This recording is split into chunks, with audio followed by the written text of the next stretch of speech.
आज है 3 अक्टूबर 2025। 3 अक्टूबर 2025 से इंपोर्टेंट करंट अफेयर्स के एमसीक्यू हम आपके सामने लाए हैं। तो ये हमारा पहला वीडियो, तो वीडियो को लाइक कीजिए, हमारे चैनल को सब्सक्राइब कीजिए। तो चलिए शुरू करते हैं आज का वीडियो। फर्स्ट हमारा क्वेश्चन है, भारत और चीन के बीच प्रत्यक्ष उड़ानें कब से पुनः शुरू हो रही हैं? आपको पता है कब से शुरू हो रही है? तो इसका जो राइट आंसर वो है 26 अक्टूबर 2025। क्या आंसर है? 26 अक्टूबर 2025। दोस्तों आपको पता ही होगा, भारत और चीन के बीच कोविड-19 के कारण 2020 से हवाई संपर्क बंद था, जो अभी 26 अक्टूबर 2025 से पुनः शुरू हो रहा है। और कहाँ से शुरू हो रहा है? कोलकाता से। ठीक है, अब आते हैं हमारे दूसरे क्वेश्चन पे। दूसरा क्वेश्चन है, यूपीएससी ने हाल ही में कौन सी वर्षगांठ मनाई है? तो जो इसका सही आंसर है वो 100वीं वर्षगांठ। कौन सी है? 100वीं वर्षगांठ मनाई है। ठीक है, आपको पता है यूपीएससी की स्थापना कब हुई थी? आपको पता है यूपीएससी की स्थापना कब हुई थी? अब आते हैं हम अपने तीसरे क्वेश्चन पे। तीसरा क्वेश्चन है, गुजरात में वन्यजीव अभ्यारण्य को कब फिर से खोला जा रहा है? कब से फिर से खोला जा रहा है? तो इसका जो सही आंसर है वो 7 अक्टूबर 2025। क्या है? 7 अक्टूबर 2025। अभी गुजरात सरकार ने 7 अक्टूबर 2025 से राज्य के सभी वन्यजीव अभ्यारण्य को फिर से खोलने का निर्णय लिया है। यह निर्णय राष्ट्रपति द्रौपदी मुर्मू की गिर अभ्यारण्य यात्रा के मद्देनजर लिया गया है। ठीक है, अब आते हैं अपने फोर्थ क्वेश्चन पे। फोर्थ क्वेश्चन है, महाराष्ट्र में अक्टूबर में सामान्य से कम गर्मी का पूर्वानुमान किस संस्थान ने लगाया है? तो जो इसका सही आंसर है वो है ए, भारतीय मौसम विज्ञान विभाग, IMD। ठीक है, अब आते हैं हम अपने पांचवें क्वेश्चन में। पांचवा क्वेश्चन है, ICAO काउंसिल के लिए भारत को फिर से कब चुना गया है? तो इसका तो इसका राइट आंसर देना है। इसका राइट आंसर है अक्टूबर 2025। ठीक है, अब आते हैं, एक बार पढ़ लेते हैं। भारत को ICAO काउंसिल में 2025 से 2028 कार्यालय के लिए चुना गया है। इससे भारतीय की अंतर्राष्ट्रीय विमानन सुरक्षा और स्थिरता में बढ़ती भूमिका को दर्शाता है। ठीक है, अब आते हैं अपने छठवें क्वेश्चन पर। छठवां क्वेश्चन है, महाराष्ट्र में 2025-26 ईरानी कप का आयोजन कहाँ हो रहा है? तो इसका जो राइट आंसर है वो सी नंबर का नागपुर। कहाँ पे हो रहा है? नागपुर में हो रहा है। कौन सा? ईरानी कप का आयोजन।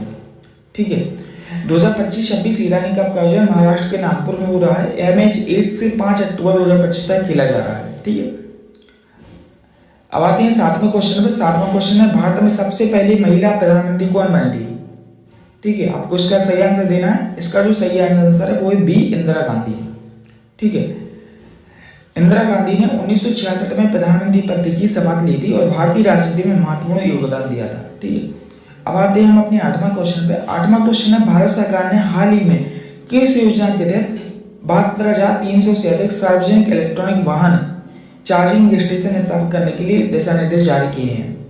तो जो इसका सही आंसर है वो डी नंबर का, राष्ट्रीय इलेक्ट्रॉनिक मोबिलिटी मिशन योजना। ठीक है, योजना का नाम आपको याद करना है। अब आते हैं अपने नौवें क्वेश्चन पे। नौवां क्वेश्चन है, भारत में मूलभूत शिक्षा अधिकार RTE के तहत 100% नामांकन का लक्ष्य किस राज्य ने प्राप्त किया है? तो इसका सही आंसर आपको देना है। तो इसका सही आंसर है केरल, सी नंबर का केरल इसका सही आंसर है। ठीक है, अब आते हैं अपने 10वें क्वेश्चन में। 10वां क्वेश्चन है, ICC ने हाल ही में किस महिला क्रिकेटर को प्लेयर ऑफ द ईयर 2025 चुना है? तो इसका आंसर आपको देना है। इसका सही आंसर है सी नंबर का हरमनप्रीत कौर। हरमनप्रीत कौर को इसका चुना गया ICC। ठीक है, हरमनप्रीत कौर ने 2025 में शानदार प्रदर्शन किया, जिससे इन्हें ICC player of the year 2025 चुना गया है। अब आते हैं हम अपने 11वें क्वेश्चन पे। 11वां क्वेश्चन आपके सामने रहा कि भारत में हाल ही में कौन सा बैंक डिजिटल लेन देन में सबसे आगे रहा? तो इसका सही आंसर है SBI, मतलब स्टेट बैंक ऑफ इंडिया। ठीक है, अब आते हैं हम अपने 12वें क्वेश्चन में। 12वां क्वेश्चन आपके सामने रहा कि भारत का पहला मानवरहित अंतरिक्ष मिशन गगनयान किस वर्ष के लिए निर्धारित है? ठीक है, तो इसका सही आंसर 2026 के लिए गगनयान। ठीक है, अब आते हैं हम अपने 13वें क्वेश्चन पे। 13वां क्वेश्चन है, हाल ही में कौन सी महिला एथलीट ने 100 मीटर स्प्रिंट में नया राष्ट्रीय रिकॉर्ड बनाया है? तो इसका सही आंसर देना है आपको। इसका सही आंसर ए नंबर का, द्युति चंद। ठीक है, अब आते हैं अपने 14वें क्वेश्चन पे। 14वां क्वेश्चन आपके सामने रहा कि भारत ने हाल ही में किस क्षेत्र में AI आधारित समाधान लॉन्च किया है? तो इसका सही आंसर है कृषि। ठीक है, अब आते हैं दोस्तों हम अपने 15वें क्वेश्चन पे। 15वां क्वेश्चन है, हाल ही में भारत ने किस महिला को पद्मश्री 2025 से सम्मानित किया है?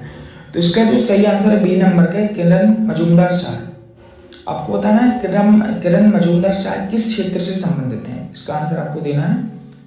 ठीक है, तो ये है चिकित्सा और बायोटेक्नोलॉजी से संबंधित है। ठीक है दोस्तों, एक आपके लिए क्वेश्चन है, भारत का पहला सौर मिशन कौन सा है? आपको इसका आंसर कमेंट में मेंशन करना है। दोस्तों ऐसे ही वीडियो के लिए हमारे चैनल को लाइक कीजिए और अपने दोस्तों से शेयर कीजिए। Thank you for watching.